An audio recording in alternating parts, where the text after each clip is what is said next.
couper, s'il te plaît, et Ça y puis est, j'ai déjà coupé, j'ai J'ai relancé. relancé. et je te demande ça. Bien, donc je vais vous faire une intervention assez longue d'1 heure et demie qui essaye aussi d'être didactique et pour assurer, à dire vrai, la compacité de la chose, j'ai tout écrit. Donc je vais vous le lire en essayant de le lire de manière la plus vivante possible, mais si je voulais être sûr de tenir dans la chose, il fallait que j'ai tout écrit. Et donc je propose d'envoyer le texte ce soir aux gens qui ont la gentillesse de marquer leur nom pour vous éviter éventuellement de prendre des notes. Donc le titre de mon exposé, c'est d'un précieux plaidoyer magnifique pour une pensée différentielle et intégrale de type nouveau. Vous allez voir que la fin du livre fait un plaidoyer pour une pensée différentielle et intégrale de type nouveau, et que l'esprit du livre, très original, est profondément magnifique parce que, évidemment, il prend les mathématiques modernes et contemporaines à bras-le-corps, mais il y a largement de questions de philosophie, je vais un peu m'en expliquer, et puis Charles, après, je pense, développera ce point-là. Et aussi, bonheur quand même pour nous, il y a plusieurs fois question de la musique. Donc là, merci à Fernando d'avoir fait cet effort d'introduire aussi la musique dans l'espace de la pensée moderne. Donc, de musique à travers les œuvres de Liszt, Beethoven, Tchaïkovski et Mahler. Pour ma part, j'évoquerai simplement la question de Liszt et de Beethoven. Donc, mon exposé introductif, comme je vous l'ai dit, s'affronte à une triple difficulté. D'abord, il s'adresse à des gens qui, a priori, n'ont pas eu le loisir de prendre connaissance de ce récent ouvrage de 250 pages. En plus, le livre est écrit en espagnol, langue que je ne pratique pas. Donc, j'ai dû recourir à une traduction automatique, mais je ne pense pas qu'il y ait eu de contresens. J'ai eu la prudence d'envoyer mon texte avant à Fernando pour m'assurer qu'il n'y avait pas de contresens dans mon... en plus, il traite d'un livre donc, qui intrigue de très diverses théories mathématiques modernes et contemporaines, de celle de Galois jusqu'à celle de Grothendieck, mais en particulier le Grothendieck que moi je ne connais pas trop, qui est celui de Montpellier entre 1980 et 1991. Donc des théories que moi-même je connais de manière assez diverse. Bien, d'où la nécessité de faire précéder la lecture que je vais vous proposer de ce livre d'une présentation résumant les grands fils conducteurs qui sont à l'œuvre dans ce volume. Donc, je vous donne mon plan. Je vais d'abord exposer les différentes hypothèses intellectuelles ou philosophiques qui m'apparaissent nourrir le propos de ce livre. Il y a 7 hypothèses. Ensuite, je résumerai les 4 grands gestes mathématiques qui le scandent. Théorie des faisceaux, modèle de Kripke, topos des faisceaux et théorie riemannienne des variétés, eux-mêmes indexés à chaque fois d'une majuscule, qui viennent se cumuler, s'emboîter. Mais en m'attardant plus longtemps sur le premier, sur la théorie des faisceaux, et sur alors le premier pour dégager ce que j'appellerais la méthode réduplicative de Zalamea, et le quatrième et dernier pour mieux examiner cette fois les résonances musicales de ce travail, puisque c'est à cet endroit que Fernando a la générosité de nous en proposer 4 résonances musicales. Et je conclurai en synthétisant ce que cet effort intellectuel colossal me semble apporter à la problématique propre de notre séminaire. Donc, ce livre est exceptionnel parce qu'il nous donne l'occasion d'embrasser l'ensemble du spectre magnifique, philosophie dans ma première partie, et cette hypothèse, mathématiques dans la partie centrale, les quatre grands gestes de Fernando, et musical dans la discussion des entrelacements. C'est comme ça que Fernando parle de ce que j'appelle plutôt résonance, entre pensée mathématique et musicale. Donc, première partie, les 7 hypothèses de ce livre. Au risque d'une simplification excessive, je distinguerai 7 hypothèses. Je vais au lance-pierre. Premièrement, première hypothèse de cet ouvrage, me semble-t-il, les mathématiques formalisent ce que penser veut dire, plutôt que la pensée de ceci ou de cela.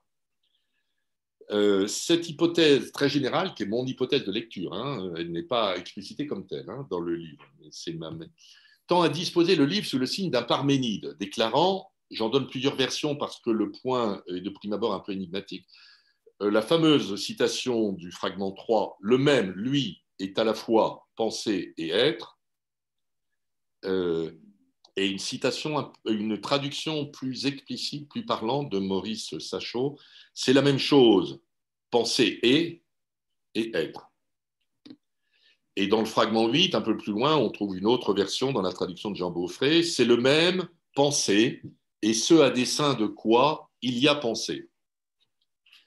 Alors, l'idée parménidienne me semble celle-ci. L'être en tant qu'être ne peut être qu'un être de pensée et non pas d'expérience phénoménale comme l'est par contre tout être là ou tout étant qui, lui, existe en apparaissant dans un monde donné. Là, je reprends un peu le vocabulaire d'Alain Badiou dans Logique des mondes. Autrement dit, seule la pensée peut distinguer ce qu'être veut dire, indépendamment de toute existence spécifiable par quelque propriété immédiatement donnée. Si bien que l'être, en tant qu'être, est indiscernablement idée de l'être et être de l'idée. Corrélation être-pensée qui est au cœur de parmi nous. Ceci a une importante conséquence. Si la mathématique est bien pensée de l'être en tant qu'être, donc pensée de cette propriété d'être que partagent tous les étangs, en particulier naturels, c'est-à-dire physiques, alors la mathématique est bien, comme le formule Zalamea, l'archétype de ce que penser veut dire. Archétype que l'on peut comprendre comme une sorte de distillation, c'est un mot qu'aime bien Fernando, comme une sorte de distillation de toute pensée spécifiée par séparation du particulier qu'elle pense en propre. Tout de même que l'être en tant qu'être peut être conçu comme dégagé par distillation pour tout étant de ses propriétés phénoménologiques qui distinguent son existence spécifique dans une situation donnée.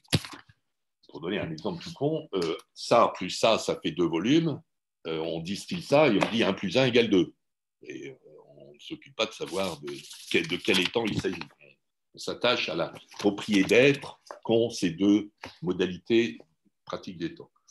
Donc, la mathématique, étant pensée de l'être universellement applicable à toutes les formes des temps, est un être de pensée universellement pertinent pour toutes les modalités particulières de la pensée humaine.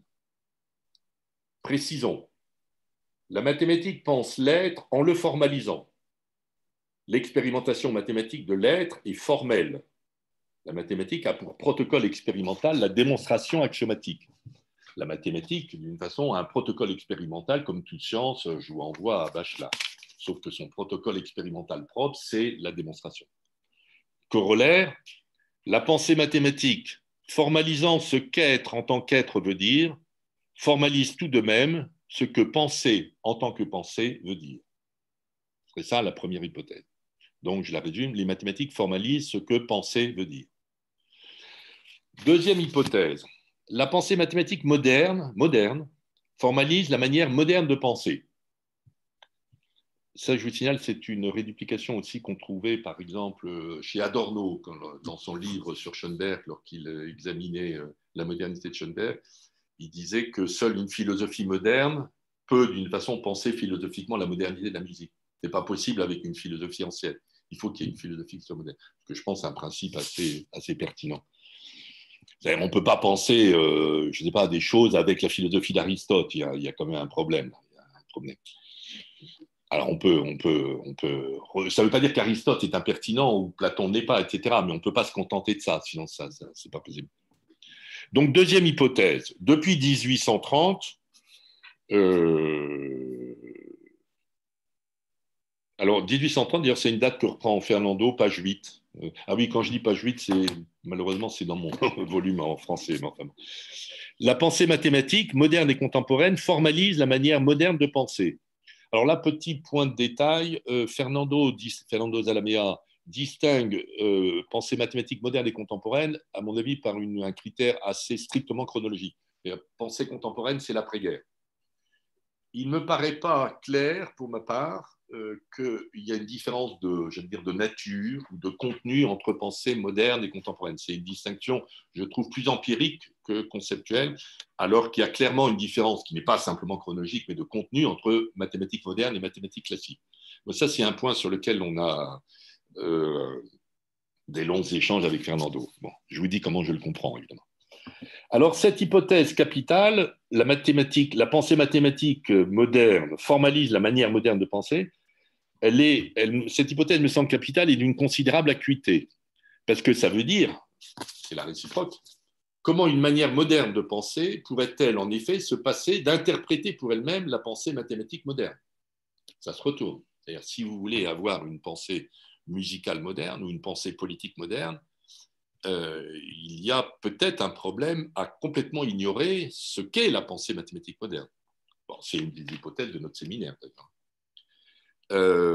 Et il me semble, par exemple, pour un point qui m'importe beaucoup, qui est la pensée militante du marxisme, il me semble que, enfin, c'est pas il me semble, c'est sûr que le marxisme, la pensée marxiste a très largement ignoré la pensée mathématique moderne, et je pense qu'elle l'a peut-être payé plus cher qu'elle ne le croit. La chose a changé tout récemment avec Badiou, mais avant, bon, ce n'est pas le cas. Un élément par exemple, très frappant, les manuscrits mathématiques de Marx, qui sont assez intéressants sur le calcul différentiel, portent sur l'analyse classique. Il ignore complètement l'analyse moderne, lors même qu'elle avait été rénovée par Cauchy, c'est-à-dire en 1830. Donc, il avait largement les moyens de le faire. Ce n'était pas son propos, parce que lui, en vérité, son propos, c'était de se rapporter à Hegel. Et évidemment, quand Hegel faisait du calcul différentiel, il prenait l'analyse classique. Mais enfin, on voit quand même qu'il y a un problème. Donc, si la pensée mathématique moderne formalise la manière moderne de penser, c'est quand même une exigence un peu pour toutes les pensées qui se veulent modernes. Donc, la mathématique moderne opérerait comme une sorte d'avant-garde pour la pensée moderne de l'humanité, où l'on retrouve donc dans ce livre l'esprit mammifque de notre slogan « Penser la modernité musicale à la lumière des mathématiques modernes ». Je vous rappelle que c'est notre slogan. Troisième hypothèse, la manière moderne de penser est étendue. Cette manière moderne de penser, que donc l'avant-garde mathématique dégagerait en premier, se caractérise par le fait d'être élargie, c'est un terme de Fernando, ou étendue, en deux endroits différents. Alors, on va longuement revenir sur ce point capital que je commenterai ainsi. La pensée moderne étend la pensée classique plutôt qu'elle ne s'en détache ou ne l'abandonne pour explorer de nouveaux domaines, et plutôt qu'elle ne la détruit pour reconstruire sur une tabula rasa. Le rapport donc, de la pensée moderne mathématique à la pensée classique n'est pas un rapport d'abandon ou de destruction, mais va être un rapport d'adjonction-extension, comme on va le voir.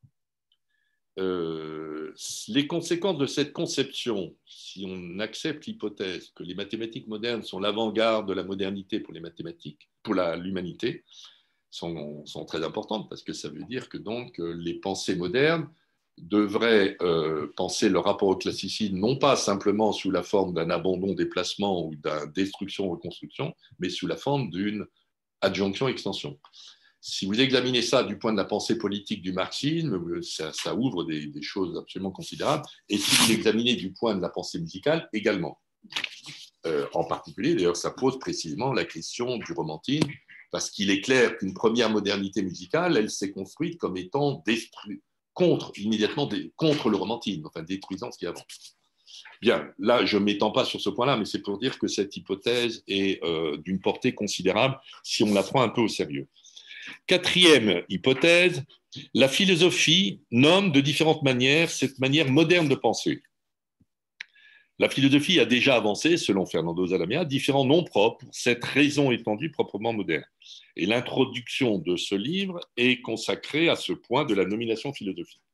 Pour ce faire, Fernando Zalamea convoque 8 philosophes qui vont de Peirce à Bachelard, en passant par Valéry et Benjamin, qui, selon Fernando, ont nommé, je le cite, cet élargissement de la compréhension qui caractérise cette manière moderne de penser dont la mathématique serait le paradigme. Alors, cette problématique, nous proposons finalement de penser les modernités à la lumière des mathématiques et à l'ombre des philosophies modernes, s'avère évidemment mammifque. Enfin, donc pour nous, c'est un cadeau d'avoir une intervention de ce type-là. Cependant, je l'avoue, je ne suis pas sûr de suivre la manière dont Zalamea met en œuvre le travail de cette ombre philosophique, car il délivre ici 8 noms propres très différents, attachés à 8 philosophies fort disparates, qui seraient susceptibles de nommer philosophiquement la manière spécifiquement moderne pour la mathématique de penser depuis 1830. Or, l'ensemble disparate de ces 8 noms philosophiques, ça va du summum bonum de Peirce au surrationalisme de Bachelard, en passant par la perspective inversée de Florensky, cet ensemble disparate me semble centrifuge plutôt que centripète. Il n'est pas sûr qu'il soit possible d'en dégager un plus grand commun diviseur, comme le plus souvent en philosophie. Chaque fois que vous cherchez le PGCD de différentes philosophies, vous tombez sur l'ensemble vide. Si vous prenez une notion quelconque, liberté, vous regardez toutes les philosophies, ce qu'elles ont de commun, c'est rien. Voilà. Ce qui est bien normal, hein, ce n'est pas un reproche à la philosophie. Mais... Et quant à leurs plus petits communs multiples, ils seraient très vite menacés d'inconsistance parce qu'évidemment, il y a une sorte de totalisation dont on ne sait plus très bien ce qu'on a dans les pattes. Plus radicalement, faut-il un nom propre de nature philosophique pour désigner l'unité postulée d'une unique modernité de la pensée? Je n'en suis pas sûr. Je ne suis pas sûr qu'il faille tenir qu'il y a la modernité. Je pense qu'il faut tenir absolument une pluralité des modernités. D'ailleurs, le livre, en fait, se déploie heureusement sous le signe d'une nécessaire pluralité des paradigmes mathématiques. Il y en a 4, hein, comme on va le revoir, des faisceaux, les modèles logiques de Kripke, les topos de Grothendieck et les variétés de Riemann. Pluralité que le livre vient sommer en accolant les initiales dans l'ordre où on les accole, comme dans des fonctions. Je vous redis, vous voyez, la première c'est H, après on met K devant, comme quand on compose des fonctions. Quand on compose F puis G, on écrit G rond F, hein, dans ce sens-là. Ensuite, T et R, voilà, dans cet ordre-là. Sans qu'il soit besoin d'un unique concept philosophique pour subsumer cette somme. On pourrait dire que RTHK, je parle le Zalamea, RTHK, et la colimite injective, là au sens du sens que ça a en théorie des catégories, et la colimite injective du paradigme mathématique examiné dans ce livre. Mais rien n'indique alors qu'une telle colimite injective équivaille ipso facto à quelques limites projectives fournies par tel ou tel concept philosophique. Bon, derrière ça, il y a l'hypothèse, si vous voulez, qu'un concept, si on le formalise dans la théorie des catégories, il y a plutôt la figure plutôt formalisable comme limite projective, alors que la sommation, la composition proposée par Zalamea THK a plutôt la figure d'une colimite injective. Vous savez peut-être que toute la théorie des esquisses de Reisman, Charles Reisman, portait précisément sur la question est-ce qu'il y a un lien entre colimite injective et limite projective? Bien. Pourquoi? Ah oui, je me suis gouré. Attends. Ah oui, t'as raison. Attends, c'est moi qui me suis gouré là. Ah ben oui, mais c'est vrai. Pourquoi tu n'as pas mis... Parce que K, c'est les premiers. Ah, c'est moi qui me suis... Non, tu ne commences pas par les modèles de Kripke. Oui. Non, tu commences par H, HK. Ah non. Bah oui, HK, THK. Ah oui, bon, bah écoutez, c'est vrai. Question à... Je remets la question, Mme Fernando. Oui, voilà. Oui, d'accord. Bon, là, c'est mon interprétation, hein, la composition des fonctions. C'est comme ça que je l'ai compris, mais c'est vrai, tu as raison. Cinquième hypothèse, la manière mathématiquement moderne de penser dialectise des dualités classiques. Alors là, c'est une hypothèse sur ce qui différencierait le moderne du classique. Salamia nous propose plusieurs dualités. Il y a beaucoup de dualités dans le livre, celle de l'interne et de l'externe, qu'il épingle avec le jeu des préfixes in et trans, mais aussi celle de la théorie des ensembles, qui pour lui est plutôt interne et analytique, et de la théorie des catégories, qui est plutôt transférente et synthétique. Il en avance bien d'autres, positif, négatif, libération, contrôle, imagination, rigueur, transit, obstruction, etc., où la dualité mathématique donne forme à l'unité dialectique de contraires. Exemplairement, pour moi, celle du projectif et de l'injectif, celle de la limite et de la colimite. L'hypothèse donc, que je vais soutenir, c'est qu'en fait, la pensée mathématique moderne donnerait forme dialectique, unité dialectique, à des choses qui, dans l'espace classique, étaient plutôt une forme simplement de dualité. Et donc, je distingue dialectique et dualité.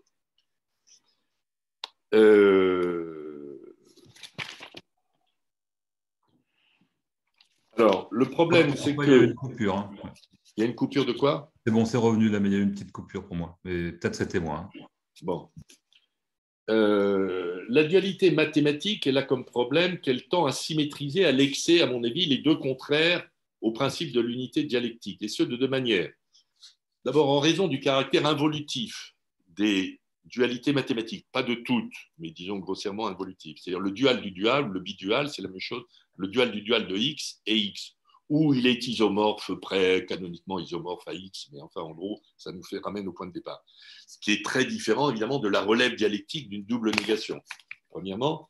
Et deuxièmement, en raison, dans la dualité, du caractère symétrique du rapport entre les deux termes, parce que si X est dual de Y, Y est dual de X. C'est la même dualité. Alors qu'un trait distinctif de toute unité dialectique, c'est la différence entre le caractère principal et le caractère secondaire. Donc les rapports ne sont pas les mêmes. Exemple de cette dualité qui est au cœur de livre, c'est la dualité de la raison et du cœur, qui est suggérée par l'espagnol parce que le cœur se dit corazón et la raison se dit razón. Donc là, il y a un effet de langue qui évidemment n'opère pas en français, mais qui est au cœur du livre. Alors, pour ne pas risquer de s'engluer dans cette symétrisation involutive de la dualité, qui tend, à mon avis, à aplatir l'unité des contraires, on peut prendre pour exemple la dialectique logico-mathématique des modèles et des théories, dans la théorie des modèles, dialectique où l'unité de ces deux contraires est mise en œuvre par deux flèches de conversion, dans un sens, la formalisation, qui va du modèle à la théorie. On formalise théoriquement un modèle donné, ça c'est la flèche de formalisation, et dans le sens, la flèche d'interprétation, on interprète une théorie dans un modèle donné. Vous l'avez là-haut. Ici, l'obstruction à la symétrisation duale tient au fait de ne plus nommer d'un même nom le rapport de l'un à l'autre, de ne plus penser la théorie comme duale du modèle ou le modèle comme dual de la théorie, mais de dissymétriser nominalement le rapport de la théorie au modèle, sous le nom de formalisation, et le rapport du modèle à la théorie sous le nom d'interprétation. On peut toujours penser que formalisation et interprétation seraient alors duales, sauf qu'un certain nombre de théorèmes mathématiques, justement de la théorie des modèles, vont venir faire obstruction à ce transit. Par exemple, la syntaxe de toute théorie cohérente engendre sa propre sémantique en un modèle ad hoc. L'autre théorème, toute théorie cohérente admet un modèle pathologique, et par là une infinité de modèles hétérogènes. Et bien sûr, un modèle est formalisable selon une infinité de théories non homologues. Bon, je vous dis rapidement là, les théorèmes logico-mathématiques de la théorie des modèles, mais qui montrent bien qu'on n'est pas du tout dans une figure de dualité. Ça ne marche pas.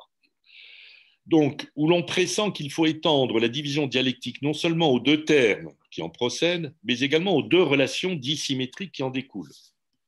De même qu'on distingue les deux contraires, les deux pôles, disons,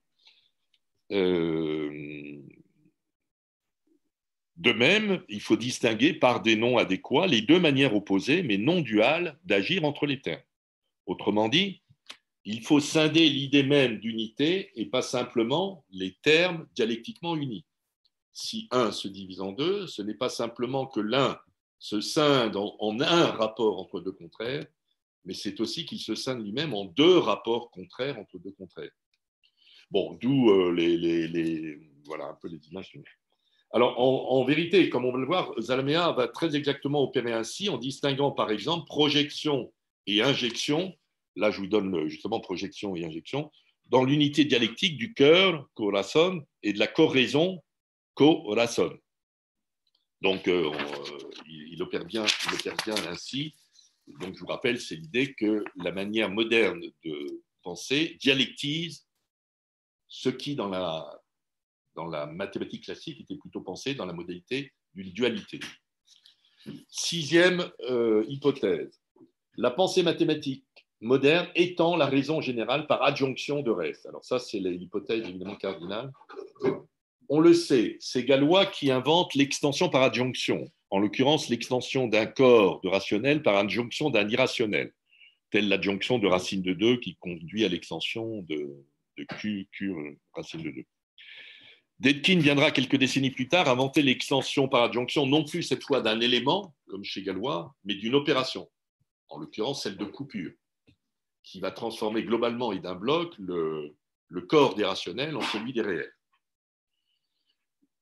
Zalamea s'inscrit dans cette dernière manière de révolutionner un domaine par adjonction d'une opération, désormais conçue dans le prolongement explicite de la philosophie de Gilles Châtelet comme celle d'un geste de base. Ainsi, la mathématique moderne offre aux différentes pensées modernes le paradigme d'une nouvelle manière de révolutionner leur domaine propre, non plus, je redis ce que j'avais dit, en l'abandonnant, ni en le détruisant ou le déconstruisant. Alors, le déconstruisant, ça c'est vraiment le truc de la postmodernité, c'est l'emblème du nihilisme, on va dire, mais mais en l'étendant par adjonction immanente d'un geste de type nouveau pour l'inscrire dans un espace infiniment plus étendu, dans lequel l'ancien espace classique demeure préservé comme une sorte de réserve d'enfance. Le classicisme étant comme une sorte d'enfance préservée. Septième hypothèse et dernière, la pensée moderne s'étend par 4 adjonctions-extensions cumulativement interprétées. Donc c'est à partir d'ici que le travail de Zalamea se concrétise et se déploie par caractérisation des 4 gestes de base qui successivement vont s'adjoindre à la rationalité classique en sorte de l'agrandir par étapes cumulatives en une rationalité moderne étendue. Ces 4 gestes sont, je les écris parce que c'est assez dense, celui de peser la pensée en montant et descendant sur une échelle de poids. L'extension engendrée par l'adjonction de ce geste sera formalisée sous le signe de la théorie des faisceaux, noté ici H pour le terme en espagnol. Celui de discourir pour dynamiser la pensée à travers l'histoire. Cette deuxième extension sera formalisée par le recours au modèle de Kripke, modèle logique de Kripke, noté K. Je vais y revenir après, bien sûr. Troisièmement, celui d'inverser pour revenir en arrière. Cette troisième extension sera formalisée sur la problématique grothendickienne des topos de faisceaux, noté T. Et celui de se diversifier en s'ouvrant à la multiplicité. Cette quatrième et dernière extension sera formalisée selon la théorie riemannienne des variétés, notée R.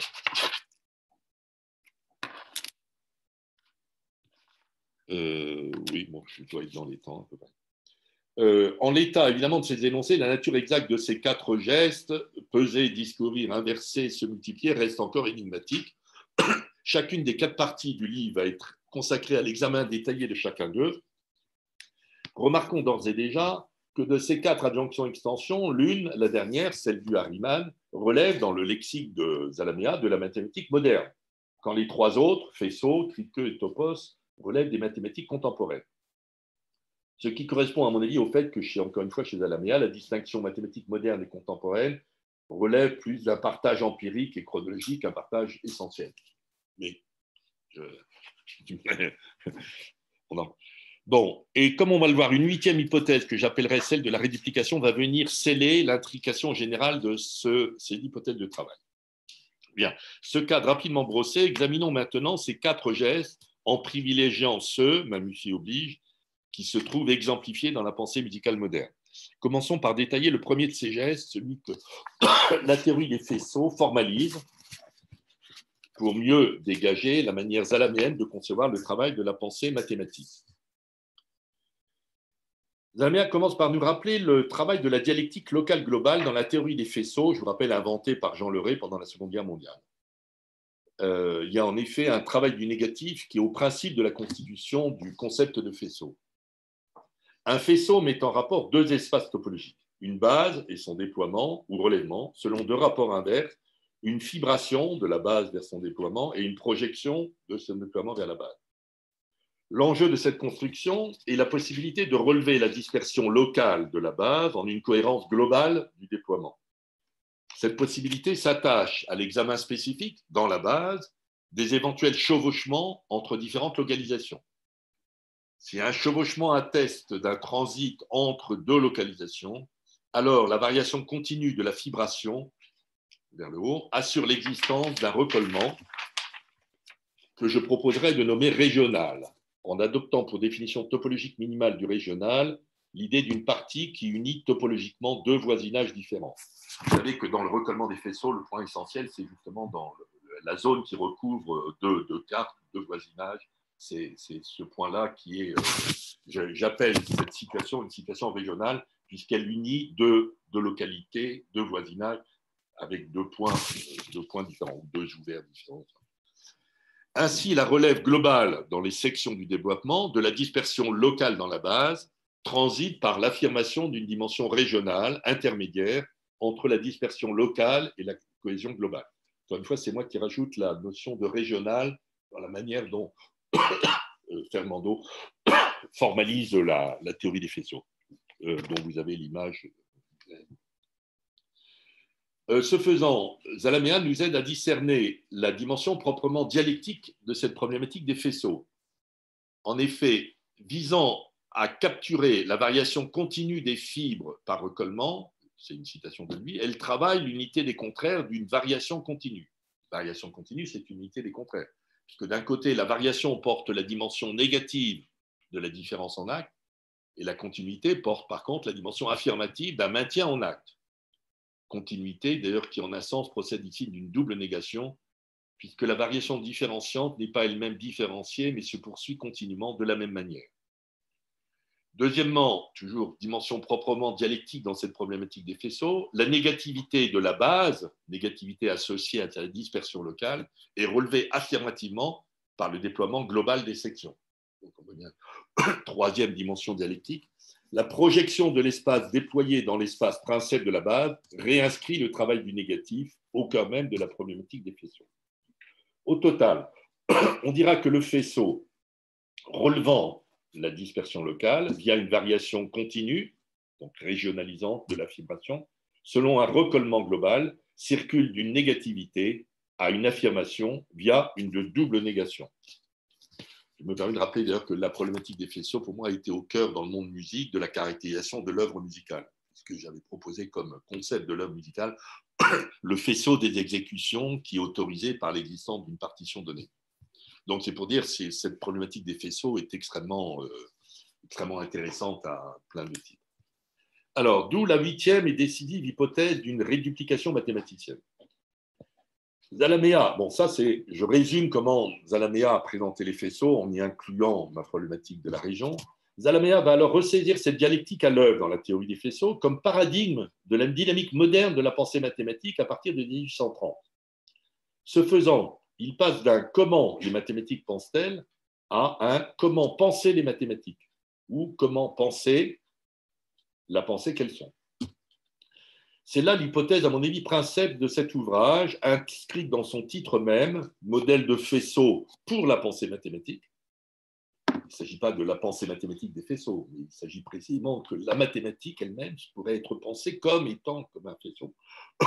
Que Zalamea explicite ainsi, on peut comprendre, je le cite, on peut comprendre la pensée mathématique comme un faisceau. Et je reformulerai ça pour ma part ainsi, usant cette fois du concept kierkegaardien de réduplication. La pensée mathématique des faisceaux est elle-même faisceautique. Tout de même que pour Pascal et Kierkegaard, seule une pensée humble peut vraiment penser l'humilité. On ne peut pas penser orgueilleusement l'humilité, on doit penser la pensée des faisceaux de manière elle-même faisceautique. Vous voyez la réduplication. C'est-à-dire que la caractérisation de l'énoncé doit être introjectée dans la position d'énonciation. Sinon, on est en extériorité. Cette hypothèse de réduplication, je la dirais mathématicienne, car elle me semble clairement relever d'une réflexion mathématicienne sur la pensée mathématique. Autrement dit, autant dire de ce que j'appellerais, moi, ce que j'appelle une intellectualité mathématicienne. Mathématicienne. Mathématicien réfléchissant sur la mathématique des faisceaux, lui-même la réfléchit de manière faisceautique. Je dirais alors, l'hypothèse de Zalamea est que l'intellectualité mathématicienne doit réfléchir la pensée mathématique à la manière même dont cette mathématique pense. Autrement dit, la réflexion mathématicienne sur la mathématique doit épouser la méthode de pensée de la mathématique. Alors, Zalamea préfère, ça c'est toujours un peu nos écarts, préfère la formuler, lui, comme dialectique entre mathématiques et philosophie. Je le cite, « La philosophie se plie en mathématiques et les mathématiques se déplient en philosophie. » Citation de Fernando. Il thématise donc la réduplication faisceautique comme projection philosophique sur les mathématiques et fibration mathématique de la philosophie. C'est comme ça que Fernando le formalise, comme d'ailleurs on le voit même sur l'exemple qui est au tableau. J'ai pour ma part des réserves sur cette formulation, car il me semble qu'elle tend de manière indifférenciée à nommer philosophie toute forme de réflexion, ce qui, à mon avis, a pour grave inconvénient de ne plus faire de la philosophie qu'une espèce de logique formelle de ce que réfléchir veut dire. C'est un peu la version académique et scolaire qu'on nous sort en terminale. Philosopher, ça serait apprendre à penser, qui à mon avis est complètement faux. Bon. Ou apprendre à réfléchir sur la pensée. On peut penser que la philosophie a des enjeux propres qui ne sont pas celles-là. Par exemple, la philosophie de Badiou, la philosophie a de tout temps, finalement, comme enjeu propre le concept de vérité et donc le concept de sujet. quelque chose comme ça, ce qui est tout à fait autre chose que d'apprendre à penser la musique. Vraiment. Bon, donc pour ma part, je préfère distinguer intellectualiser et philosopher, et donc de donner droit ici à une intellectualité mathématicienne plutôt qu'à une dialectique entre pensée mathématique et pensée philosophique. Et ça, c'est un des points d'amical discord avec Fernando. Ensuite, Zalamea va proposer 5 interprétations de cette manière mathématicienne de comprendre la pensée mathématique en examinant 5 théories mathématiques modernes, celles de Galois, de Riemann, de Poincaré, de Cantor et de Hilbert. Je vais me contenter ici d'examiner comment Zalamea interprète de manière faisceautique la première, c'est-à-dire la théorie de Galois. Donc, je prends l'exemple de la correspondance de Galois. Alors, la correspondance de Galois peut être intellectuellement interprétée comme mode de pensée faisceautique. Alors, le plus simple, c'est peut-être de le prendre ici, même si c'est un petit peu compliqué, je vous l'accorde. Je reprends. Donc, une manière où on a les extensions successives de corps qui sont en bas ici, enfin en bas, qui sont ici. La correspondance de Galois consiste à dire finalement on transite comme ça, mais à chaque fois qu'on transite comme ça, il y a une correspondance entre les extensions de corps et les réductions de groupe qui passent en fait par la décomposition des polynômes. Bon, je ne m'étends pas trop là-dessus, on a eu pas mal de séances là-dessus. Bon, je le prends comme un... Ça, c'est ma propre formalisation, hein, ce n'est pas celle de Fernando. Donc, l'idée, c'est que les extensions successives de corps, que je note delta K, constituent la base d'un faisceau dont le déploiement consisterait en les décompositions successives de groupes qui sont notées en haut par un espèce de nabla, delta inversé, delta G. L'idée directrice donc, de Fernando est d'interpréter la correspondance de Galois entre delta K et nabla G comme un faisceau où la correspondance nabla G dans le delta K est interprétée comme projection d'une décomposition du groupe G en l'extension du corps K, et où inversement, la correspondance des extensions de corps vers la réduction des groupes est interprétée comme sectionnement d'une extension du corps selon la décomposition delta du groupe G. Alors, Zalamea diagrammatise ainsi son interprétation faisceautique pour votre gouverne, mais là c'est un peu difficilement lisible, il y a des nombres 1, 2, 3, 4, je vous en donne l'interprétation. Je m'étends pas trop sur ce point-là. On peut simplifier mon diagramme du haut vers le diagramme du bas qui explicite mieux comment interpréter ça, enfin comment cette formalisation correspond grosso modo à la formalisation faisceautique par Fernando, en mettant en avant donc d'un côté les projections et les fibrations, ici à gauche, entre les réductions de groupe et les extensions de corps, et finalement en prenant directement ça sans passer par l'opérateur algébrique des polynômes qui est une sorte de transit entre l'un et l'autre. Bon, c'est pour vous donner un exemple de comment Fernando prend la théorie de Galois, qui évidemment n'a rien à voir avec la théorie des faisceaux, puis en plus, Galois c'est 1830, la théorie des faisceaux c'est 1945, donc on est... Mais peut effectivement y lire un type de travail faisceautique, puisque c'est ça le propos de... Donc, on a là une claire interprétation faisceautique de la théorie galloise, que j'appelle une intellectualité mathématicienne rédupliquant l'importance faisceautique de toute la pensée mathématique moderne.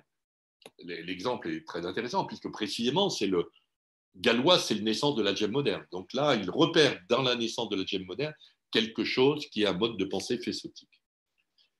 Donc, l'importance de cette interprétation faisceautique par Zalamea me semble de mettre au jour le riche travail dialectique du négatif qui opère au principe de cette correspondance de Galois.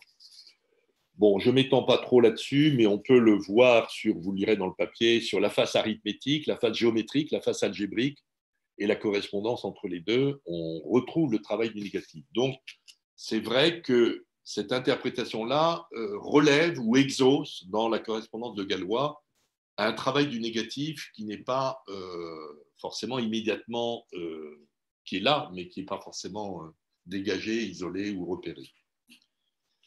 Ça, c'est la première théorie. Deuxième, les modèles de Kripke. Alors, bon, la faute de temps, je vais passer plus rapidement sur les 2 étapes suivantes, mais je donne quand même les linéaments. Les modèles, on peut voir les modèles de Kripke comme constituant une extension modale du concept de modèle, que l'on peut interpréter à ce moment-là dans le vocabulaire des mondes possibles comme la donnée d'une relation d'ordre entre différents modèles s'interprétant comme arbre chronologique d'accessibilité entre mondes successifs. Ça, c'est les petites flèches qui sont au haut, hein, l'exemple donné là-haut qui est extrait du livre, hein, ce n'est pas moi qui l'ai. Ceci, par exemple, peut permettre de formaliser une dialectique du nécessaire.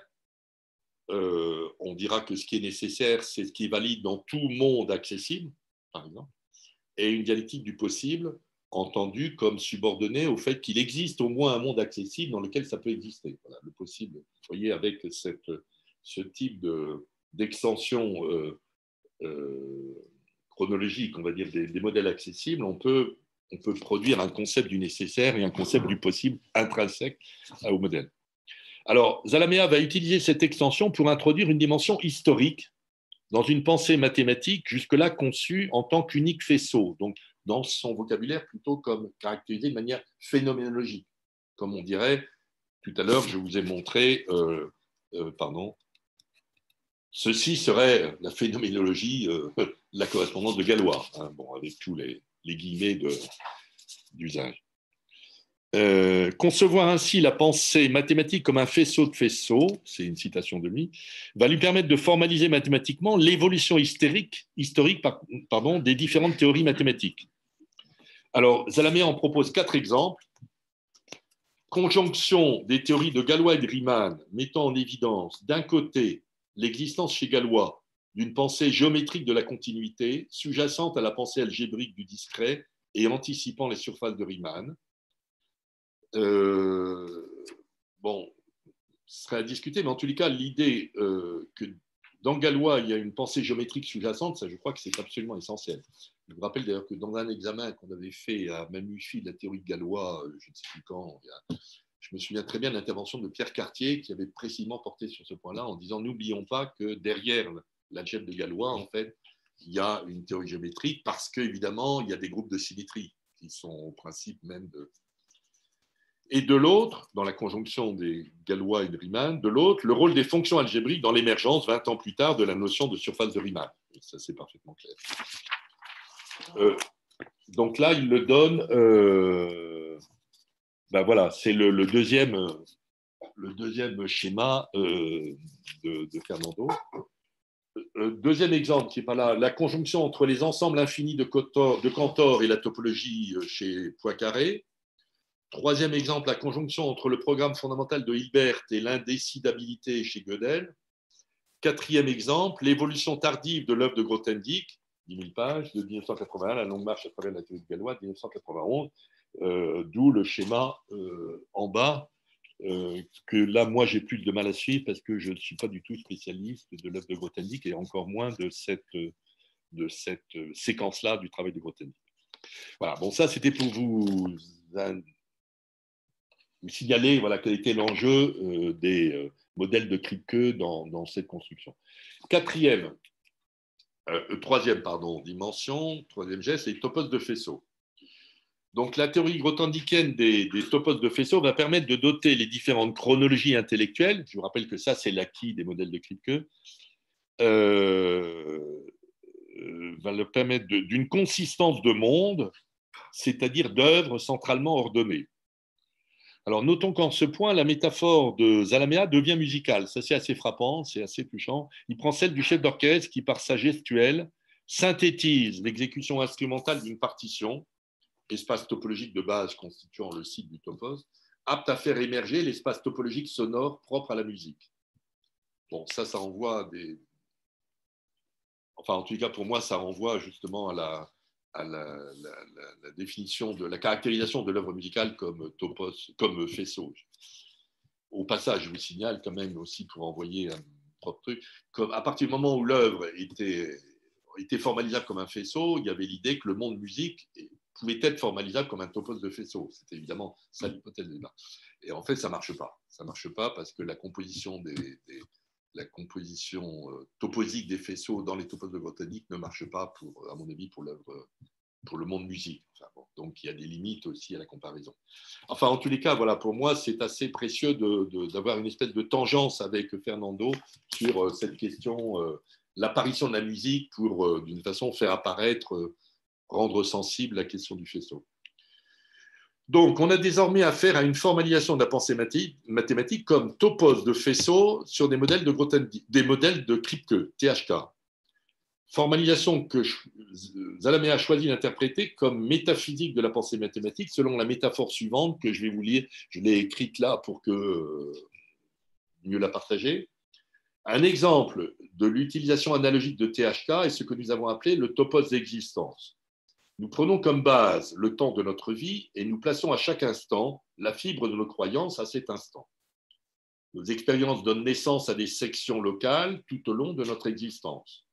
Souvent, les sections ne sont pas compatibles entre elles et nous entrons alors dans des contradictions incessantes qui défigurent notre personnalité.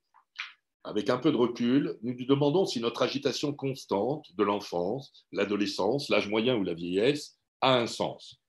En bref, nous nous demandons si les sections locales de notre vie sont injectées sous une quelconque propriété globale, ce qui donne une perspective de transcendance à notre être. Une réponse positive ou négative peut nous imposer une satisfaction raisonnable ou une crise inquiétante.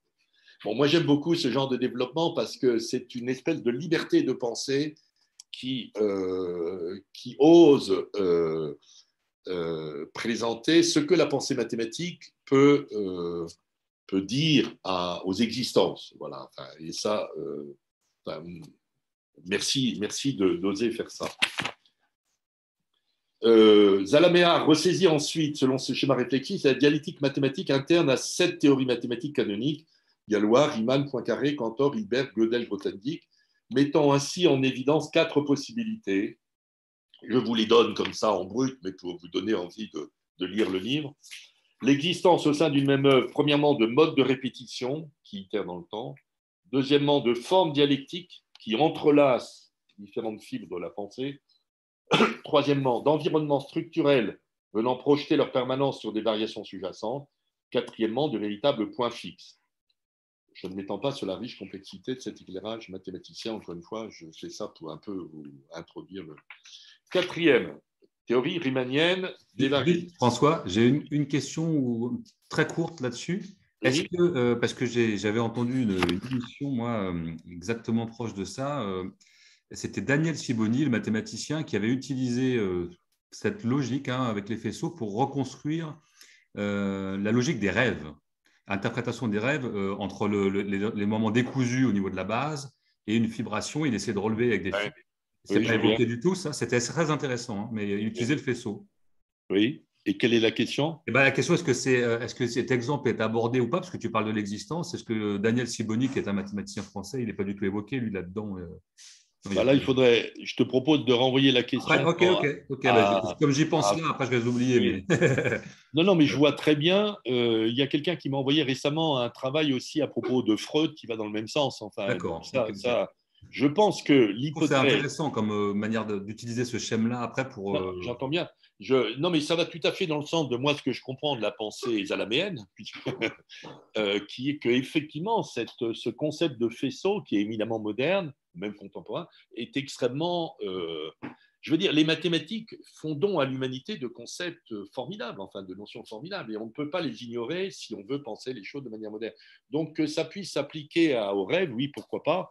Moi, je ne l'ai pas vu dans le livre, mais encore une fois, je propose que. Ok, c'est tout, c'était bon. Ouais. D'accord. Alors, donc, je vais maintenant m'étendre plus avant sur la quatrième et dernière composante, ne serait-ce parce qu'elle nous expose des résonances musicales tout à fait précieuses pour notre examen magnifique de ce travail. Alors, l'idée directrice de cette dernière partie sur les surfaces de Riemann est la suivante. Les 3 parties précédentes ont permis de comprendre la pensée mathématique moderne et contemporaine comme constituée de différentes totalités synthétiques, c'est le T, les topos, globalement, c'est les faisceaux, et dynamiquement, c'est les modèles de Kripke constitués. Notons bien la pluralité ici en jeu, tout de même qu'il n'y a pas l'ensemble de tous les ensembles, la catégorie de toutes les catégories et le topos de tous les topos, même si mon ami Martin n'est pas d'accord. Il n'y a pas une totalisation synthétique et dynamique des mathématiques modernes et contemporaines, mais un réseau ouvert de théories, réseau lui-même intotalisable, selon les lois de totalisation présidant au découpage de chacune des régions théoriques qui trament ce que mathématiques modernes et contemporaines veut dire. Je veux dire, il est très important d'articuler, d'enchevêtrer, d'intriquer les théories sans pour autant prétendre totaliser la chose. Il ne s'agit pas de totaliser ça. Il n'y a pas, évidemment, une théorie mathématique de toutes les théories mathématiques. Ça n'a pas de sens. Les mathématiques sont essentiellement plurielles, mais la pluralité a une unité. Mais une unité, ce n'est pas une totalisation, bien sûr. Donc, cette quatrième partie va s'appuyer sur une nouvelle théorie mathématique moderne, celle des variétés riemanniennes, pour compléter cette compréhension en montrant qu'une telle pensée mathématique est elle-même verticalement feuilletée et superpose donc, par le jeu de grandeur complexe caractéristique de la modernité, différents états simultanés. Alors, je vous signale pour ceux que ça intéresse, je fais, vous savez, une série de cours sur justement l'algèbre moderne, la mathématique moderne précantorienne, et je fais un cours sur les variétés de Riemann dimanche prochain à Aubervilliers. Vous recevrez l'annonce demain. Et ce qui est intéressant, c'est qu'il y a une connexion très intrinsèque entre la théorie des variétés chez Riemann, qui est la géométrie moderne, qui est avec ça, avec la grandeur complexe, qui sont évidemment une dimension aussi absolument constitutive de la modernité, le passage des réels au complexe. Je te coupe à nouveau, François, très vite. Oui. Moi, je veux pas faire. Mais pour rappeler aussi que dans le séminaire, pas celui d'avant, mais celui qu'a organisé Myrna, on a eu une approche feuilletée aussi des différentes théories mathématiques avec la carte qui était proposée par Oui. Andrés Villaveses, Oui. qui était, je pense, aussi très intéressante là-dedans. Et comme c'est en ligne, les gens peuvent regarder aussi ça. Oui, bien sûr. Oui, il y a une ramification générale de tout ça. Oui, tu as raison de le rappeler. Bien. Ainsi, chaque situation mathématiquement pensée, là je me replonge dans la pensée de Zalamea, s'avère l'être de manière multivoque, ramifiée, feuilletée, et non plus univoque comme dans le dispositif classique. Mais je vous rappelle que pour Zalamea, tout ce que le mathématicien formule concernant la pensée mathématique vaut ipso facto paradigme de toute pensée moderne, si bien que ce feuilletage intramathématique vaut également modèle d'un feuilletage entre les pensées modernes. Ainsi, la pensée mathématique moderne du feuilletage vaut feuilletage moderne, non seulement de la pensée mathématique, mais des pensées modernes, des rapports entre pensées modernes. Toujours l'hypothèse de réduplication. D'où ce que Zalamea appelle, je le cite, une dialectique entre les invariants mathématiques et les variations culturelles dans son vocabulaire. Et là, je vous donne une série de citations de Zalamea, de ce qu'il appelle des ramifications entre la pensée mathématique et la créativité culturelle, une extension de la conceptualité mathématique projetée dans la culture, un double mouvement entre les abstractions universelles des mathématiques et les particularités concrètes de la culture, et il précise, une de nos hypothèses de base, reflétée dans le 4e chapitre, celui dont on parle des variétés de Riemann, consiste à supposer une étroite symbiose entre la pensée mathématique et la pensée en général, comme si la première était une sorte d'archétype de distillation des différents alcools typiques de la culture. Vous voyez, vous retrouvez enfin, le jeu explicitement des hypothèses que j'avais mis au départ et la manière dont ceci s'approprie au feuilletage des surfaces de Riemann. Alors, le chapitre en question que nous sommes en train d'examiner est donc consacré à ce que Zalamea appelle les entrelacements de la mathématique avec la culture. Entrelacements que moi je préfère renommer comme étant les résonances de la pensée mathématique avec les pensées artistiques. Dans les exemples que donne Zalamea, on a les pensées picturales, littéraires, musicales et cinématographiques. Je me permets en effet d'interpréter cette nouvelle dialectique sous le nom magnifique de résonance, les résonances entre raisons différentes constituant l'équivalent métaphorique des correspondances riemanniennes entre différents feuillets d'une même variété, pour projeter le concept de résonance dans l'usage de la mienne. Ainsi, cette ultime intrication de R, qui donne RTHK, pointe les résonances extra-mathématiques de la pensée mathématique, ces résonances que le livre désigne comme ramification de la pensée mathématique et entrelacement avec la culture. Notons au passage que le livre privilégie les résonances des mathématiques vers la culture. Il n'a pas l'air tellement d'examiner l'inverse, les conditions culturelles de possibilité pour une autonomie relative de la pensée mathématique. Alors, dans les nombreux exemples que ce livre nous donne de telles résonances culturelles pour la pensée mathématique moderne, Zalamea avance 4 résonances musicales inattendues. qui nous intéresse, il y a une résonance de Galois à Liszt, de Riemann à Beethoven, de Poincaré à Tchaïkovski, là c'est un peu plus surprenant, et de Cantor à Mahler. Prenons le temps de présenter et discuter plus en détail les deux premières. On est à Mamouchi, on est là pour ça. Donc, Galois à Liszt, en prenant de Liszt au bord d'une source l'extrait de l'album du voyageur, d'un voyageur.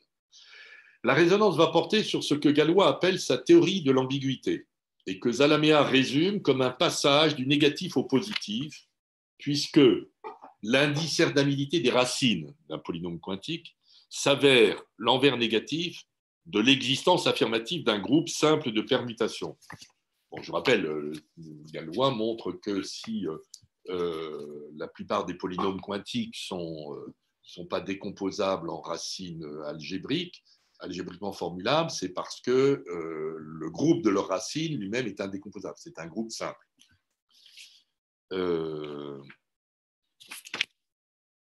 Alors, Zalamea interprète métaphoriquement cette conversion du négatif en l'affirmation d'un objectif nouveau.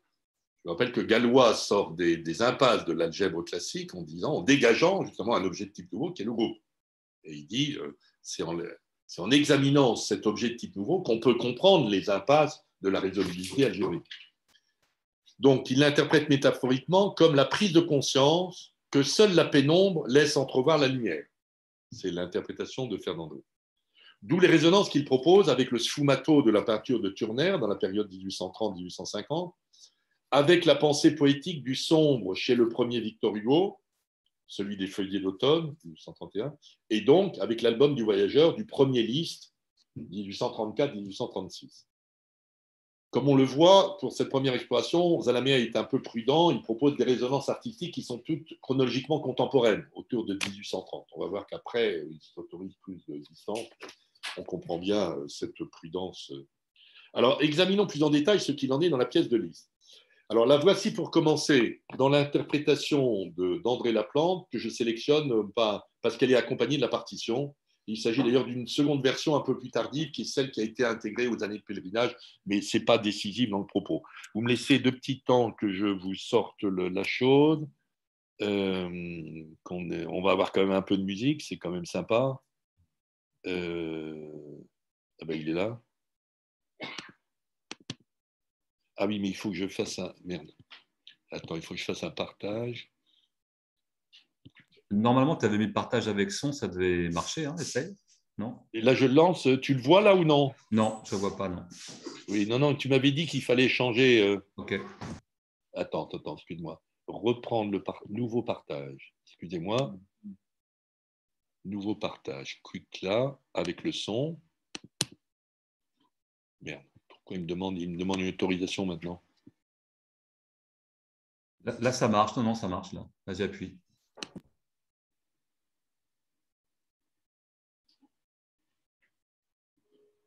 T'entends? Oui, oui. Très bien.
je vous propose d'arrêter là, après ça reprend, etc. Vous voyez le... attendez, alors une petite opération. Nouveau En partage. fait, on a entendu le son de la salle, mais pas vraiment le son de l'ordi. Bon, on verra comment on fait pour l'année prochaine. D'accord. Excuse-moi. Finder. Non.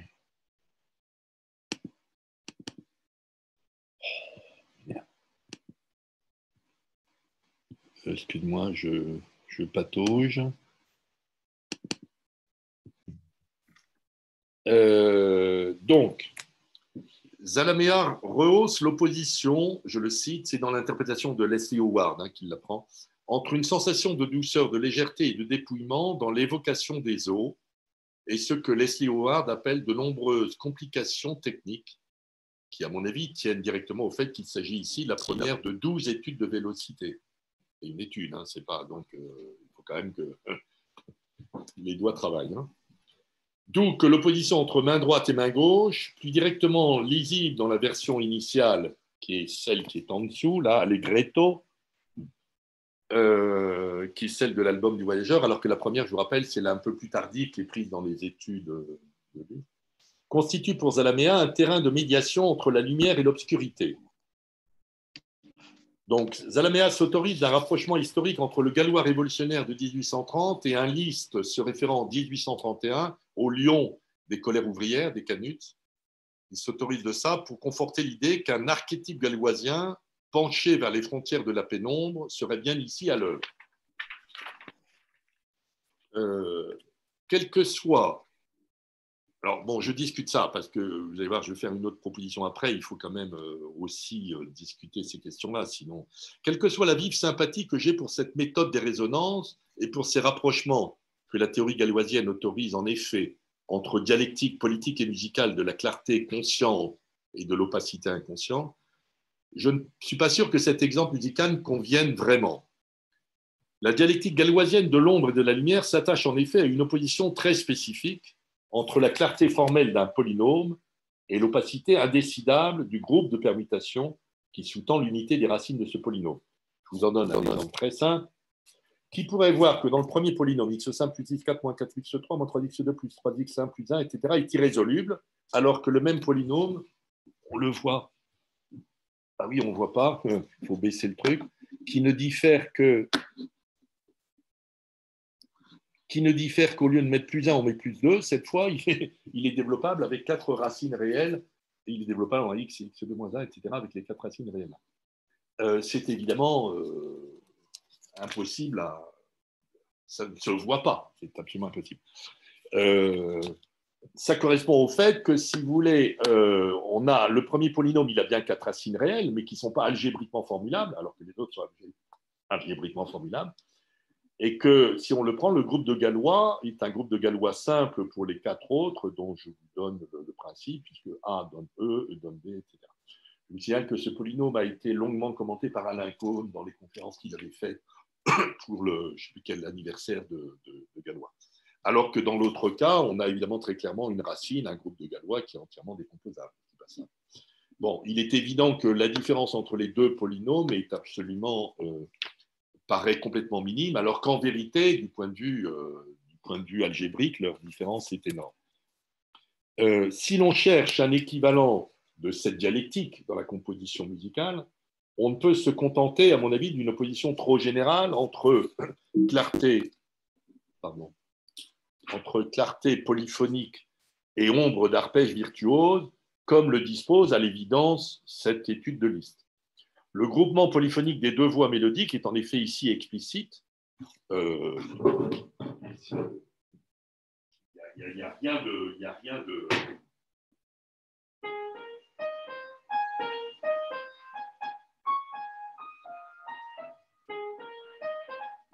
Et puis avec le contrepoint.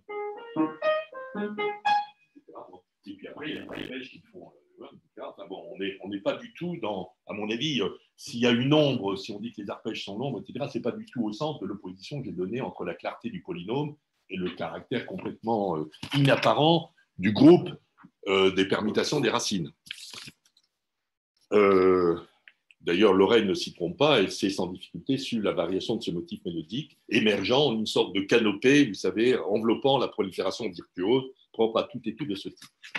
Donc, une suggestion, amicale suggestion pour Fernando, si l'on voulait trouver une résonance musicale plus exacte du jeu galloisien entre la conscience claire du polynôme et l'inconscience du groupe qui le sous-tend, il faudrait, me semble-t-il, se tourner plutôt vers des œuvres sérielles où la série est à la fois déterminante du discours musical et inapparente à l'oreille.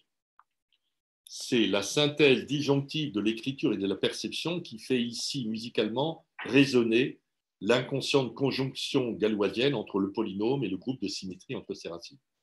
Pour donner un exemple très simple, là, je n'ai pas le temps de vous le faire entendre, mais si on prend ce jeu-là dans le premier exercice de Boulez, qui sont ses notations, les 12 notations pour piano qu'il a écrit en 1945, on a ici en haut, vous voyez la série qu'il a faite, c'est une série de décaphoniques. Il a fait ça un peu comme un exercice pour critiquer le travail de Leibowitz à l'époque, qui était un travail complètement académique. Dans la première notation, on peut le suivre assez bien, mais assez vite, petit à petit, le fait que tout le discours musical est organisé selon ce principe sériel devient entièrement opaque à l'oreille.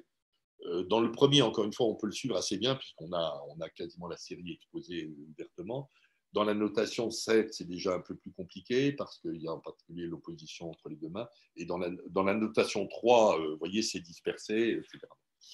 Donc, il est clair que très vite, le fonctionnement musical des notations, c'est-à-dire pour l'écoute, n'est pas clair. Enfin, la manière dont il est inconsciemment normé par le fonctionnement sériel n'est pas accessible à l'oreille.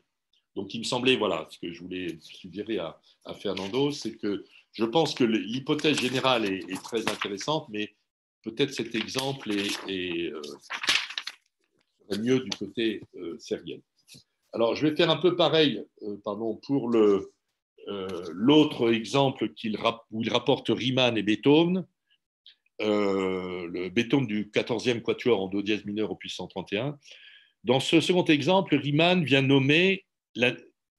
selon Fernando, nommer la nécessité moderne de comprendre le monde moderne contemporain, non comme combinaison de linéarité, disons des variables réelles de l'espace RN, mais comme incessante multiplication et ramification autorisée par le jeu moderne des variables complexes. D'où l'idée proprement riemannienne de variété, déployant une géométrie de la complexité, tendue au sens précis des grandeurs complexes, bien sûr, intriquant effectivité réelle et possibilité imaginée. Zalamea va privilégier ici des exemples, cette fois diachroniques de résonance artistique. Donc, il ne va pas prendre des choses qui sont synchrones de Riemann.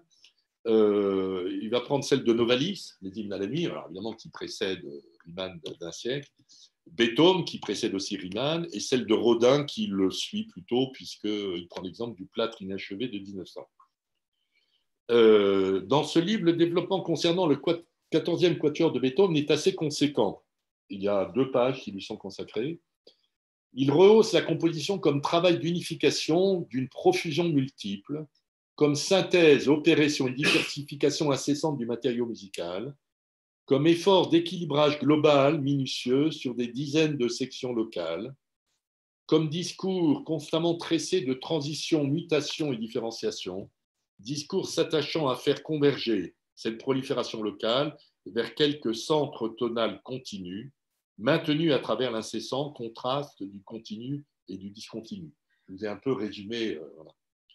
Bon, faute de temps, je ne vous fais pas entendre l'œuvre ici, ni n'examine avec vous la partition, mais ce qu'en dit Zalamea concorde très exactement avec l'analyse de la même œuvre par Charles Rosen dans son fameux style classique, où il montre comment le dernier Beethoven s'attache à maintenir les lois globales du style classique à l'intérieur même d'une discursivité devenant localement romantique. Fragmentation, détente des liens tonaux diatoniques par chromatisation généralisée, privilège donné aux gestes déséquilibrants qui inscrivent la violence des affects au cœur même d'une rationalité classique des équilibres et donc des pondérations, etc. Donc, si je m'accorde ici avec l'analyse zalaméenne du discours beethovénien, reste le point qui me semble crucial en matière de résonance. À quel titre exact disposer cet impératif classique chez Beethoven, maintenir un discours se romantisant localement dans le cadre global d'une résolution classique? à quel type disposait cet impératif classique en résonance précise avec la problématique moderne des variétés riemanniennes. Je ne vois pas exactement comment fonctionne l'impératif propre de Beethoven, qui est un discours qui va se trouver potentiellement disloqué, fragmenté, etc., par le romantisme naissant, mais le garder dans un style classique global. Le problème, bien sûr, n'est pas que l'œuvre musicale de Beethoven précède d'une trentaine d'années l'invention mathématique de Riemann, ce n'est pas le point, évidemment. Il est plutôt celui-ci. À quel titre la dialectique beethovenienne entre unité globale classique et diversité locale pré-romantique d'un même discours musical préfigure-t-elle la dialectique riemannienne entre unité globale algébrique et diversité géométrique feuilletée d'une même variété mathématique? Cela ne me semble pas aller de soi pour une double raison, à la fois musicale et mathématique. Musicalement, assurer une unité globale de type classique d'un discours tendant localement à se romantiser implique un travail d'équilibre des tensions tonales plutôt qu'un travail d'unification thématique. Le style classique, il procède par équilibre tonal. En particulier, il y a toujours la question des syllabes, de savoir dans quelle tonalité ça se termine par rapport au départ. Ce n'est pas la question du matériau thématique, ça c'est une question d'équilibre harmonique. Métaphoriquement dit en langage riemanien, il ne s'agit donc pas pour Beethoven de garantir une certaine homogénéité des feuillets, mais plutôt d'assurer leur équilibre global sous une loi classique maintenue contre vents et marées romantiques. Or, de cela, la mathématique riemannienne, il me semble, n'a pas l'équivalent exact de cette souci musical propre à Beethoven. Inversement, mathématiquement donc, le passage riemannien des surfaces aux variétés s'alimente du passage algébrique des fonctions réelles aux fonctions complexes, et donc d'une transformation du corps des variables. Mais de son côté, Beethoven s'attache à maintenir une forme classique de l'unité discursive, unité précisément du centre tonal, assurant une résolution ultimement équilibrée des forces centrifuges, plutôt qu'il ne cherche une nouvelle forme romantique d'unité. Autrement dit, il n'y a pas, me semble-t-il, dans les variables compositionnelles de Beethoven, l'équivalent du changement mathématique de corps. Donc, là, ça va dans le même sens, c'est-à-dire si j'avais un autre exemple de résonance musicale à proposer amicalement à Fernando, parce que tout ça est très stimulant, c'est une discussion critique amicale. Donc, si on cherchait des exemples de résonance musicale à propos des variétés de Riemann, j'irais plutôt les chercher dans ces albums romantiques de leaders, en les interrogeant pour voir de quelle manière l'unité globale, musicalement indiscutable entre les différents leaders, entre les différents feuillets, reste précisément assurée par une loi romantique d'unité de type nouveau. Et de ce point de vue-là, je signale l'intéressante étude, je me souviens qu'avait faite, mais qui n'a pas été publiée, enfin je l'ai chez moi, je ne sais pas comment je l'ai eu, de Pousseur du cycle de L'amour et la vie d'une femme de Schumann. Où précisément, il s'était posé cette question-là, c'est-à-dire comment ce cycle de leader, cycle de feuillet, d'une façon, en fait, est porteur d'une unité de type nouveau, qui n'est pas l'unité classique, évidemment. Donc, il me semble que si on voulait chercher un équivalent musical, une résonance musicale, ce qui est le propos tout à fait intéressant, il faudrait peut-être le chercher de ce côté-là plutôt que du côté de Beethoven. Voilà, c'est de la même manière que si on veut l'équivalent avec une résonance de Galois, une résonance musicale de Galois, la chercher peut-être du côté des œuvres sérielles plutôt que du côté de Liszt. On m'aura, je l'espère, compris, cette discussion critique des deux premières résonances musicales, magnifiquement offerte par ce livre, veut rendre hommage à son libre courage de penser par lui-même. Les résonances entre pensée mathématique et artistique, c'est suffisamment rare pour qu'on célèbre ce courage. Ainsi, cet ouvrage sème de fertiles graines, d'autant plus précieuses qu'elles sont aujourd'hui rares. Mes commentaires de musiciens ne visent qu'à prendre au sérieux leurs propositions, en sorte d'examiner comment les prolonger de la manière intellectuellement la plus fertile possible. Passons maintenant à la conclusion de ce livre, je suis dans les temps, qui se conclut sur une proposition assez originale, celle d'un nouveau calcul différentiel et intégral. C'est un peu inattendu quand on prend le livre dans son développement. Alors, avant de nous approprier l'ultime proposition de Zalamea dans ce précieux ouvrage, résumons l'intrication princeps RTHK dont elle procède. Alors, ça, c'est mon résumé. Zalamea n'est pas responsable des bêtises que je peux dire. Les mathématiques modernes et contemporaines se déploient selon 4 dimensions parce qu'elles pensent d'abord des régions conçues comme médiation dialectique du local et du global, c'est le modèle des faisceaux, des processus intriquant les situations selon des enchaînements de type historique, c'est les modèles de type queue, des situations conçues comme totalisation infinie et cohérente, c'est le modèle des topos de faisceaux, et des situations conçues comme feuilletage effectif de possibilités, c'est pour moi le modèle des variétés de Riemann en tant qu'il est lié aux grandeurs complexes. Mieux, elles intriquent ces 4 dimensions, ce n'est pas qu'elles les superposent, etc., elles les intriquent, si bien que l'interaction de ces mathématiques modernes pense dynamiquement des situations dont l'effectivité globale, assise sur un maillage régional, est feuilletée de possibilités et de potentialités. C'est comme ça que je comprends l'intrication dalaméenne de la chose. Conformément à l'orientation intellectuelle de ce livre, dialectisons cet énoncé. Cette pensée moderne de l'être constitue l'avant-garde d'un être moderne de la pensée. Mon point de départ. Si bien qu'il convient de prendre mesure du fait que la pensée des régions de l'être constitue des régions de pensée. La pensée de situations feuilletées constitue des situations feuilletées de pensée. Je fais systématiquement l'opération dalaméenne de réduplication. La pensée des dynamiques situationnelles constitue des dynamiques situationnelles de pensée. Ça nous aide à réfléchir les différentes situations de pensée moderne. Autrement dit, à la lumière des mathématiques modernes, pensant dynamiquement des situations feuilletées de possibilités à partir de leur maillage régional, les pensées modernes et contemporaines, non mathématiques, peuvent être elles-mêmes conçues comme l'intrication de 4 constitutions. La constitution moderne de régions de pensée, apte à être globalement recollée, reconnaissons-la concernant la pensée musicale, le travail qui conjoint plusieurs opus locaux en une œuvre régionale. Ça a à voir avec la question comment on passe des différents opus de Beethoven à l'œuvre beethovenienne, ainsi rendu apte à mailler globalement la modernité du monde musique. Mais reconnaissons tout aussi bien là le travail d'une pensée mathématique qui conjoint les théorèmes locaux selon différentes théories régionales, telles celles de Galois, de Riemann, de Cantor, etc., ainsi rendu apte à mailler globalement l'unité des mathématiques modernes. Donc, intrication de 4 constitutions. La première, constitution moderne de région de pensée. Deuxièmement, la constitution moderne de processus de pensée qui inscrivent une dynamique créatrice au cœur des différentes modernités. Et d'ailleurs, pour ces modernités, on le voit bien parce qu'une œuvre ou une théorie qui est devenue close est alors une œuvre ou une théorie qui est morte, en fait. Troisièmement, la constitution moderne de différentes situations de pensée relativement autonomes et ne transitant pas entre elles.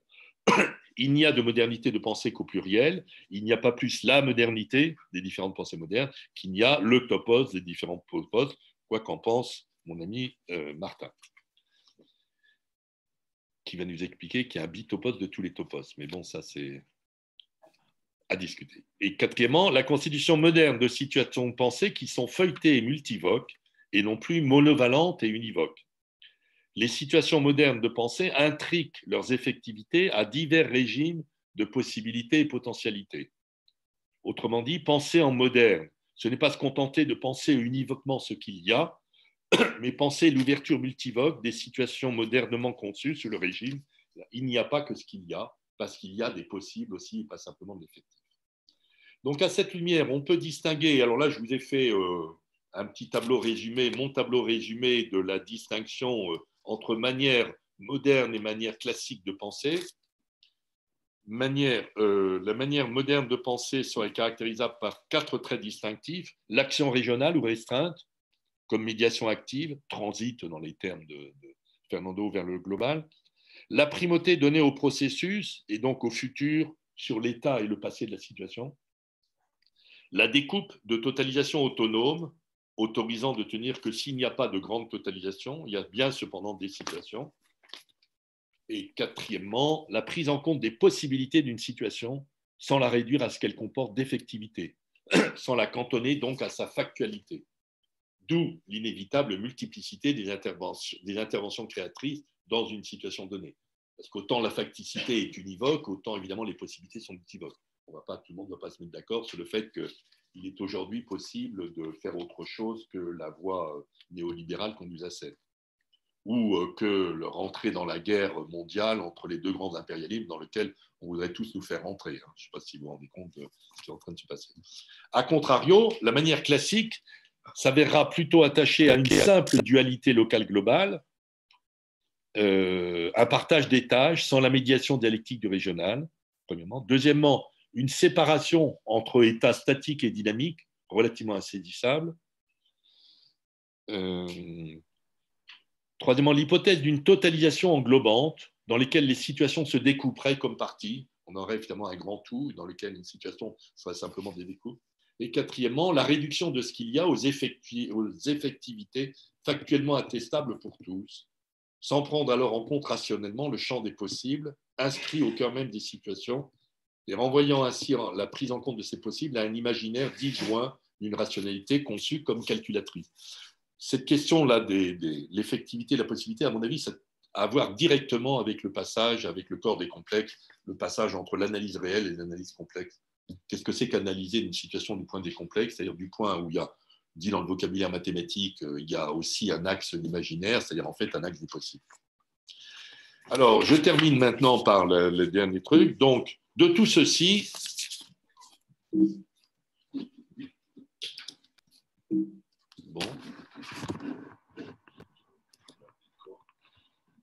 Qu'est-ce qui se passe? Pourquoi il veut pas? Ah, voilà. De tout ceci, Zalamea conclut la nécessité d'un nouveau calcul différentiel et intégral. Il faut bien sûr entendre cette proposition non pas au sens étroit d'un nouveau calcul formel, mais comme une nouvelle manière de dialectiser l'infinitésimale différentielle et l'infinité intégrale, manière donc de considérer que la dialectique différentielle intégrale est engagée dans la dialectique fessotique du local différencié et du global intégratif, la dialectique kripkeïenne du futur différentiellement ouvert et du passé intégralement fermé, la dialectique toposique de l'injection différenciante et de la projection intégrante, et finalement la dialectique riemannienne de la variation différenciante et de la variance intégrante. Finalement, c'est comme ça que je le comprends, nouveau calcul différentiel et intégral vient nommer pour Zalamea non seulement la possibilité de penser ensemble, dialectiquement, les deux pôles contraires, mais la possibilité de penser leur unité selon un double mouvement.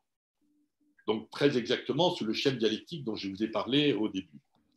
Celui d'un côté des injections qui procèdent plutôt des différentiels locales delta vers les intégrales globales, et de l'autre, celui des projections qui, à l'inverse, procèdent des intégrales globales, ici grand F, au différentiel local. Même si la pensée de Zalamea n'est pas toujours facile à suivre dans cette dernière partie plus prospective, je dois l'admettre, mais peut-être ça tient au fait que je l'ai lu dans un français peu sauvage, elle pointe un horizon intellectuellement fécond. Si le travail moderne des pensées se dispose bien depuis Mallarmé, sous le signe de l'action restreinte, entendu comme je le crois comme action régionale, qui corrèle deux localisations différentes, alors une telle action met bien en jeu un travail différentiel visant à capter d'un côté la singularité locale d'un point et de l'autre la possibilité intégrale de l'étendre à un autre point distinct, fût-il infiniment proche. Il s'agit donc bien, ce faisant, de corréler, dans un mouvement rationnel unique, l'attention infinitésimale à ce qu'un point donné veut subjectivement dire. Ici, on parle d'un écart delta x qui devient un epsilon différentiellement conçu, et à l'inverse, l'attention intégrative portée à la possibilité de varier continuellement cette extrême particularité jusqu'à atteindre quelque autre point également de sa caractéristique propre. Donc il y a une attention locale différentielle et une attention à la possibilité d'intégrer, c'est-à-dire de tenir cette variation continue jusqu'à un autre point. Autant dire qu'on pourrait légitimement reconnaître l'action restreinte mallarméenne dans cette rationalité différentielle et intégrale de type nouveau que Zalamea appelle de ses voeux. Remarquons alors, pour conclure cette intervention, qu'un tel calcul repose sur le symbole delta plutôt que sur le symbole d'intégration. En effet, tout repose dans l'action en question sur la capacité de dégager des écarts effectifs constatés, que moi j'écris comme un delta, en une différentielle, petit delta comme ça, mettant minimalement en jeu une dimension subjective, c'est-à-dire un projet ou encore une idée. En effet, nulle intégrale possible si ce n'est d'une idée. Nulle action globale et nulle transformation sérieuse de la situation si elle ne s'engage pas sous le signe directeur d'une idée, avec un grand T, I, laquelle ne peut prendre d'autre forme que celle d'une différentielle en un point. C'est-à-dire que si on n'a pas d'idée, évidemment, on se conforme au monde tel qu'il est, on conforme à l'ordre établi. Et effectivement, tous les gens qui nous parlent de l'ordre établi, il n'y a aucune idée, sauf que c'est comme ça ne peut pas être autrement, et on s'y soumet. Tout de même qu'Archimède demandait un seul point pour soulever la Terre, la réelle transformation intégrale d'un monde commence bien en un point, d'autant plus difficile à discerner qu'il ne peut être qu'infinitésimal. Quant à l'inverse, la gestion conservatrice de l'ordre de ce qu'il y a déjà ne nécessite le point différentiel d'aucune idée et s'ordonne mécaniquement à une conservation globale. Rendons donc grâce à Fernando Zalamea de nous avoir ainsi conduits par les chemins extrêmement instruits et enchevêtrés des mathématiques modernes et contemporaines jusqu'à cette conclusion émancipatrice dont on mesure bien qu'elle concerne toutes les formes contemporaines de pensée moderne. Merci donc pour le courage qu'il lui a fallu pour tracer ce chemin et ensuite nous le restituer. À nous désormais d'en faire notre profit magnifique. Déterminé.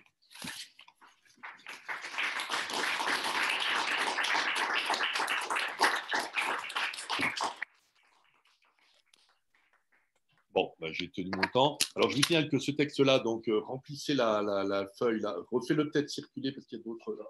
Ben, tu l'as souvenu. Ah non, ah oui. Tu le refais pour que. Et je vous l'envoie ce soir parce que c'était un peu dense, vous m'en excuserez, mais si j'avais parlé comme ça, je n'aurais pas réussi à tenir la. Bon.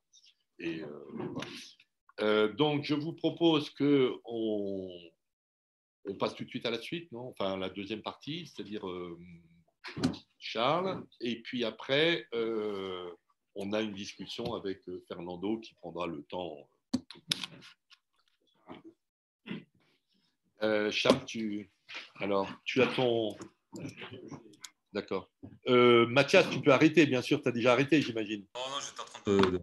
J'éteins. D'accord. Toi, tu passes ça.